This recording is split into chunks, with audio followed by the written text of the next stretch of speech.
Hello everyone, welcome to Everyday Essential series of Shantha Lakshmi IAS Academy.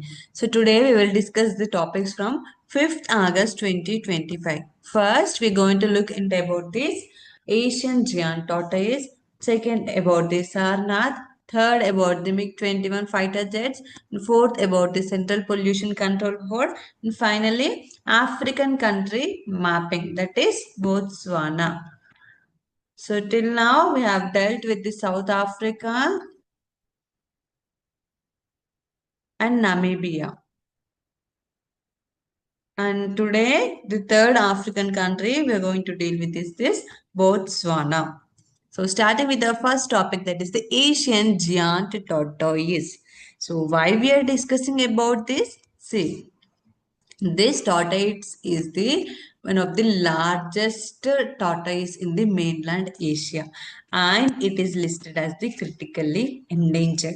And regarding this critically endangered Asian giant tortoise, the Nagaland Forest Department has bred captively 10 tortoise of this kind, 10 Asian giant tortoise in the Nagaland Zoological Park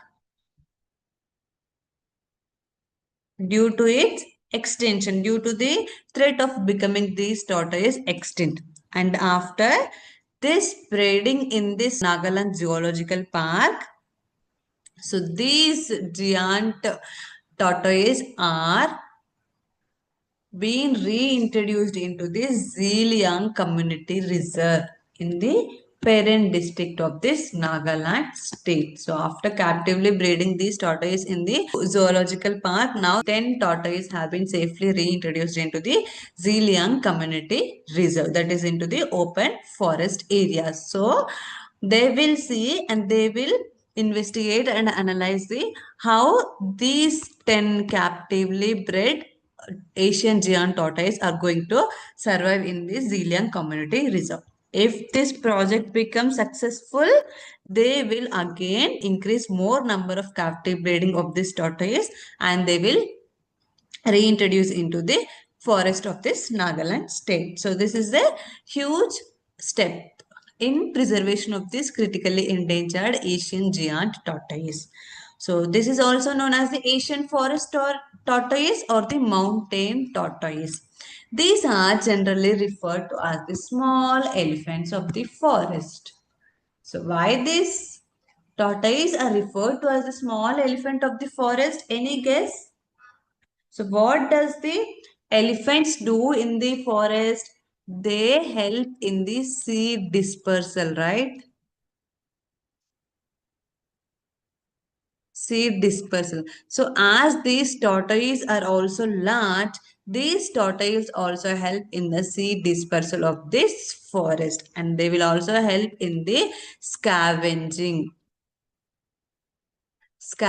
of the unused waste in the forest also. So that's why they are referred to as the small elephants of the forest. So this Asian giant tortoise is endemic to the Southeast Asia and they are distributed in Bangladesh, Cambodia, India, Indonesia, Malaysia, Myanmar, Thailand and Vietnam.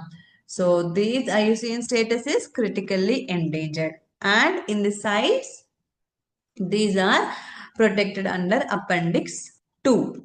So this is all about the Asian giant tortoise which has been reintroduced into the Nagaland's community reserve.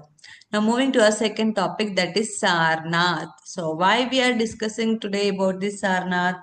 See, in a query to the in the Lok Sabha, the Ministry of Culture has submitted an oral answer that they say that this ancient Buddhist site Sarnath, the reply has given that the ancient Buddhist site Sarnath has been submitted for this UNESCO World Heritage Committee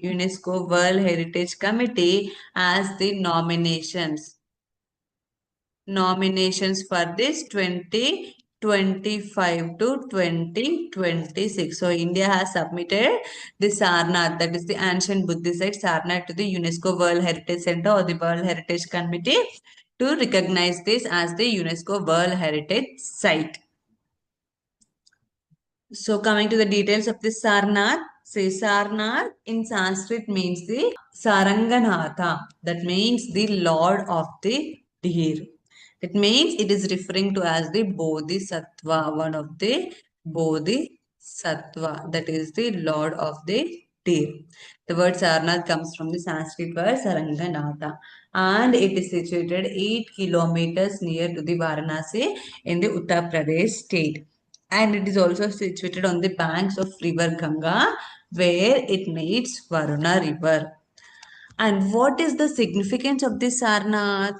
If you have studied your culture and the history, you all have known that the here only in Sarnath Deer Park, at this deer park only, Buddha, after attaining his enlightenment, he chose this deer park, and here only in this Sarnath only he gave his first sermon. That is his first teaching, which is referred to as the Dhammacakka Pravartana Sutra. This was mentioned in the Lalita Vistara Sutra of Mahayana Buddhism. And this is also referred to as the first turning of the wheel of Dharma. So this first sermon took place in the 528 BCE. And here only he gave this first sermon, and also he taught these four noble truths of Buddhism. So what are these four noble truths? That is your homework today. Learn about these four noble truths of Buddhism. And these four noble truths to his five disciples. Who are his five disciples? That is the Kaudinya, Bhadrika, Vashpa, Mahanaman, and the Ashwajit. These are the five disciples of Buddha. And here in Sarnath Deer Park only, the Buddha has gave his first teaching, that is the first sermon, which is also known as the Dhammacakka Pravartana Sutra, or the first turning of the wheel of Dharma, and also he taught these four noble truths to his five disciples. And here also there is this Sarnath Stupa also. In this there is this stupa of this Buddha, where remains of Buddha has been in this stupa of Sarnath. Now coming to the art and architecture of this Sarnath. So what has been included in this Sarnath? We all know that the Ashokan pillar is here in this Sarnath, from where we derived the national emblem. And next the Dhamek Stupa. It is constructed in the Guptan style of architecture, Dhamek Stupa. And next comes the Chaukandi Stupa. It is built to commemorate the visit of the Humayun.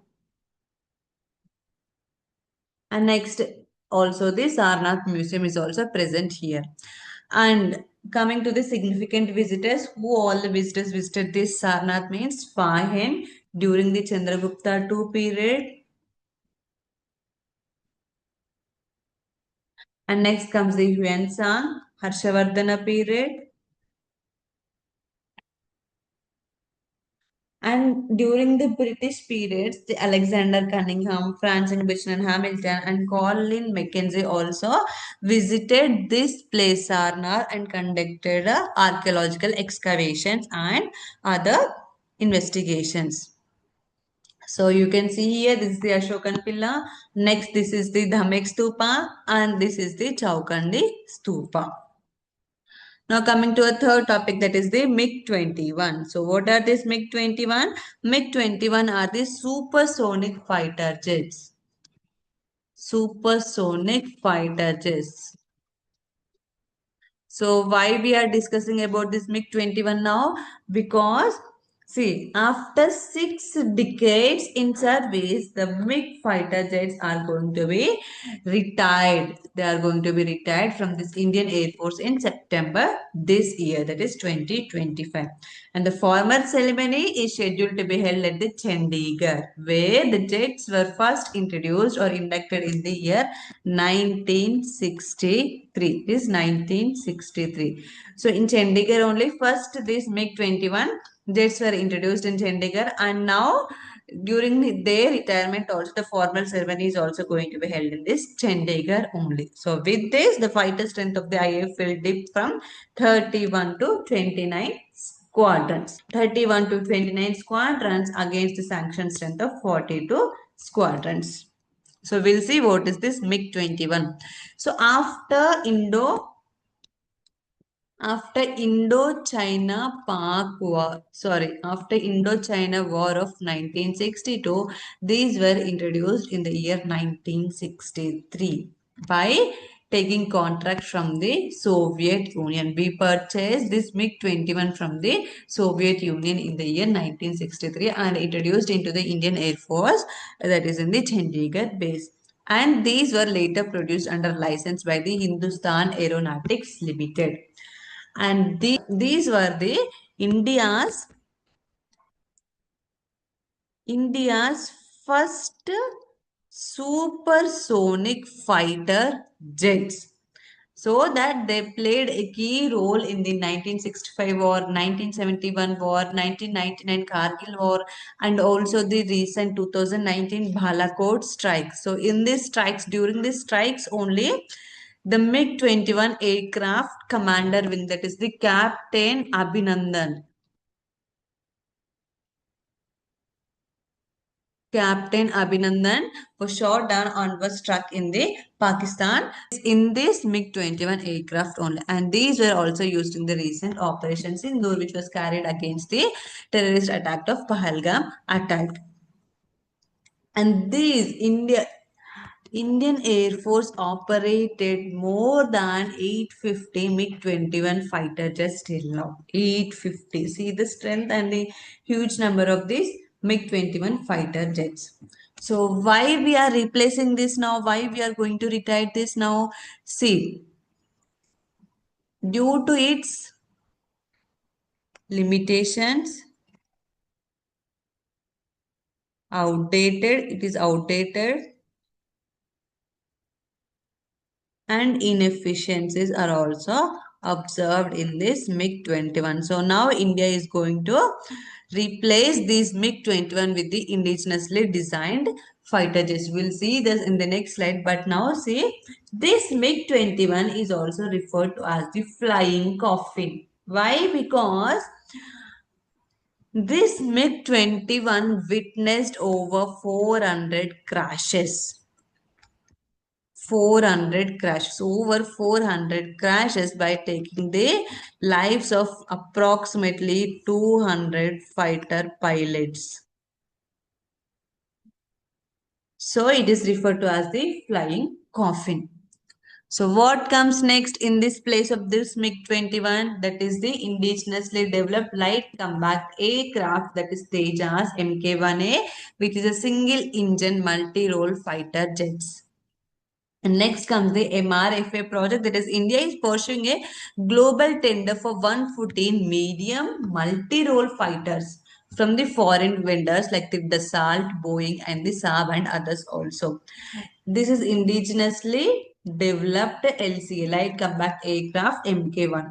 And next also we are going to take a global tender from these foreign vendors for this multi-role fighter jets. And we have also announced a protocol or the prototype for this AMCA, that is the fifth generation advanced medium combat aircraft, which is a stealth fighter. And this is under development by the DRDO and the HAL. We have already announced the development of prototype of this AMCA, advanced medium combat aircraft. Now moving to our fourth topic, that is the Central Pollution Control Board. So why we are discussing this now? See, the Supreme Court said that the pollution control boards have more power. See, it gave more teeth. The more power by declaring the power to impose and collect the restitutionary damages to completely restore polluted air and water bodies back to their original pristine selves in an ecosystem. See, the judges had said that the pollution control boards can impose and collect as a restitutory and compensatory damages fixed sums of monies or require furnishing bank guarantees also as an ex ante measure towards potential environmental damage in exercise of powers under the section 33A of this Water Act and section 31A of the Air Pollution Prevention and Control of Air Pollution Act. So this is aligned with the principle of the polluter pays principle. It says that the polluter has the full responsibility to also announce the measures for its anti measures also. So regarding that, the Supreme Court has gave these pollution control boards more power to even impose and collect damages or the compensatory damages from these polluters under the sections 33A and the 31A of Water and the Pollution Acts, Air Pollution Acts. So, the Central Pollution Control Board is a statutory organization which is established in 1974 under the Water Prevention and Control of Pollution Act 1974. And it is also entrusted with the powers and functions of the next level, that is A Prevention and Control of Pollution Act 1981. Along with that, it is also entrusted with the field formation and also provides technical services to the Ministry of Environment, Forest and Climate Change with regards to the provisions of the Environment Protection Act 1986. The main and the principal functions of the CPCB is to promote cleanliness of streams and wells in different areas of the state and in order to abate the water pollution in the country. This is as per the Water Prevention and Control of Pollution Act 1974. And the second function is that to improve the quality of air and also to prevent, control or abate air pollution in the country as per the Air Prevention and Control of Pollution Act 1981. The CPCB also delegates its functions to the other regional pollution control boards, state pollution control boards. Those are SPCB, state pollution control boards, and also the pollution control boards in the union territory also. It delegates its functions. So now the SC's direction, the Supreme Court's direction comes to all the pollution control boards, that is the Central Pollution Control Board and the state pollution control boards also. And coming to the other functions of the Central Pollution Control Board, it will advise the Government of India on water and air pollution and also the air quality improvement. How to take measures, what to do, it will advise the government. And next, it will also plan and execute the nationwide prevention and the abatement programs of this air and water pollution. It coordinates state pollution control boards and also resolves the disputes arising out of them.